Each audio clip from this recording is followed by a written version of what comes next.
नमस्कार, बहुत बहुत स्वागत है न्यूज 21 में आप सबका। आपके साथ मैं हूं ऋतिका पांडे। हमारा स्पेशल बुलेटिन खबर दोपहर देख रहे हैं और मावली से खबर आ रही है।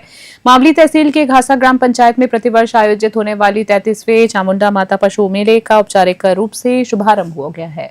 मेले का उद्घाटन विधानसभा प्रत्याशी एवं प्रभारी कृष्ण गोपाल पालीवाल ने किया है। कार्यक्रम के मुख्य अतिथि विधानसभा संयोजक रोशन सुथार और विशिष्ट अतिथि के रूप में पूर्व शहर जिलाध्यक्ष मांगीलाल जोशी सहित भाजपा और स्थानीय संगठन ने कई पदाधिकारियों और गणमान्य व्यक्तियों की उपस्थिति थी।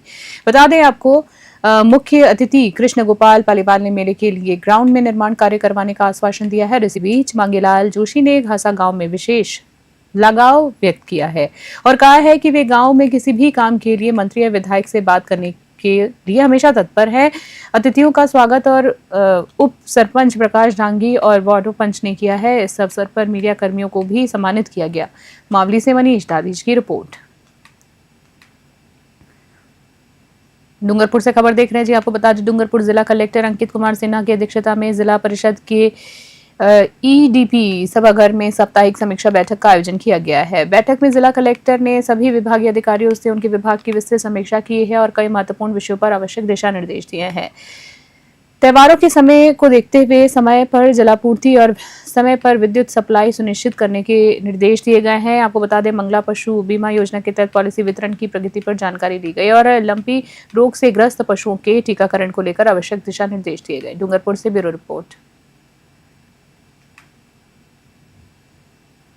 उदयपुर से खबर देख रहे हैं बुलेटिन में जी। आपको बता दें, जहां उदयपुर में राज्य और केंद्र शासित प्रदेशों के पर्यटन मंत्रियों की राष्ट्रीय कॉन्फ्रेंस का शुभारंभ हुआ है जी। आपको बता दें, जहां होटल मैरियट में आयोजित इस 2 दिवसीय कॉन्फ्रेंस का उद्घाटन केंद्रीय पर्यटन एवं कला संस्कृति मंत्री गजेंद्र सिंह शेखावत और उप मुख्यमंत्री दिया कुमारी ने किया है। उनके आतिथ्य में हुआ है। कॉन्फ्रेंस में देश भर के विभिन्न राज्यों और केंद्र शासित प्रदेशों के पर्यटन मंत्री और उच्च अधिकारी भी भाग ले रहे हैं। इस दौरान बात करें तो विभिन्न राज्यों के पर्यटन मंत्री पर्यटन विकास और देश को ग्लोबल टूरिज्म डेस्टिनेशन बनाने की दिशा में अपने प्रस्तुतिकरण देंगे। पंजाब के राज्यपाल और चंडीगढ़ प्रशासक गुलाब चंद कटारिया भी कॉन्फ्रेंस में शामिल होने पहुंचे हैं। उदयपुर से ब्यूरो रिपोर्ट। भिवाड़ी से खबर देख रहे हैं बुलेटिन में जी। आपको बता दें, भिवाड़ी के चौपानखी औद्योगिक इलाके में स्थित लाइटर बनाने वाली factory Daika smart solution private limited में भीषण आगजनी की घटना सामने आई। आग इतनी ज्यादा भीषण थी कि औद्योगिक इलाका आग के गुबार में चादर से ढक गया। वहीं सूचना मिलते ही करीब 1 दर्जन से अधिक दमकल की गाड़ियां आग बुझाने के प्रयास में जुट गई। गनीमत यह रही कि आगजनी के समय फैक्ट्री में मौजूद सभी श्रमिकों को चौपान की थाना पुलिस ने मौके पर पहुंचकर सुरक्षित बाहर निकाल लिया। पुलिस और दमकल की टीमें आग पर काबू पाने की कोशिश कर रही हैं। अलवर के भिवाड़ी से प्रदीप गोयल की रिपोर्ट।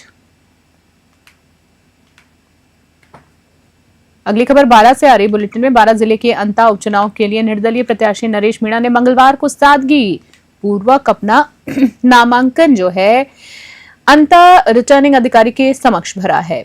इसी बीच नामांकन के दौरान उनके साथ केवल उनके माता पिता, पत्नी और बेटा अनिरुद्ध मौजूद रहे हैं। सुरक्षा व्यवस्था चाक चौबंद रही है।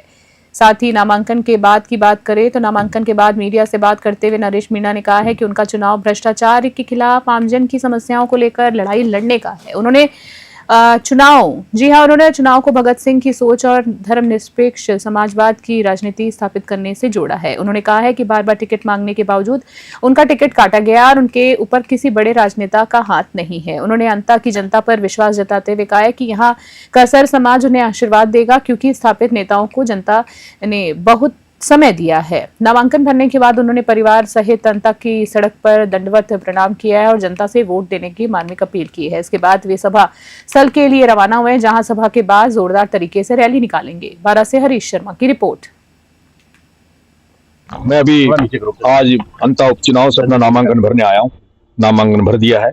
मेरे साथ मेरे पिताजी, मेरी माताजी, मेरी पत्नी और मेरे बच्चों के साथ मैंने अंता उपचुनाव के लिए नामांकन भरा है। मेरा चुनाव भ्रष्टाचार के खिलाफ है। मेरा चुनाव आमजन की समस्याओं के लिए लड़ाई लड़ने का मेरा चुनाव है। मेरा चुनाव इंकलाब के नारे के साथ है। मेरा चुनाव भगत सिंह की सोच के साथ है।